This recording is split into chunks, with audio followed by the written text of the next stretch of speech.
వెళ్ళి వెళ్ళి వెళ్ళి వెళ్ళి వెడుతున్నటువంటి దీపం అరటి దొప్ప మీద ప్రయాణం చేస్తుంటే దానిలో ఉన్న ఆవు నెయ్యంతా ఆవిరైపోయింది.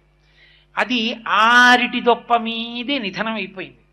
కొంత ఒత్తిడికి తిరగబడి ఆ గంగలోనే కలిసిపోయింది. గంగలో ఉన్న చాపే మింగేసింది, గంగలోనే ఉండిపోయింది. గంగని ఆధారం చేసుకుని బయలుదేరి గంగలో కలిసిపోయిన దీపంలా నిన్ను ఆధారం చేసుకుని నీ గురించి చేసినటువంటి స్మరణల చేత నేను నీ యందు ఐక్యమగుదునుగాక, పునరావృత్తి రహిత శాశ్వత శివ సాయుధ్య స్థితిని పొందుదునుగాక అన్న పూనికని పెంచుకోవడం నీటిలో దీపాన్ని విడిచిపెట్టడం. అందుకొరకు అరటి దొప్ప మీద విడిచిపెడతారు. ఎందుకని? మళ్ళీ జలభూతమునకు ఇబ్బంది కలగకూడదు.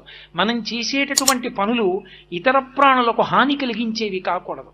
అరటి దొప్ప లాంటివి నీటి యందు నానిపోయి లోపలికి వెళ్ళిపోయినా జలచరములు తినగలుగుతాయి. అంతేకాని నేను పెట్టుకున్న దీపం నీటి మీద బాగా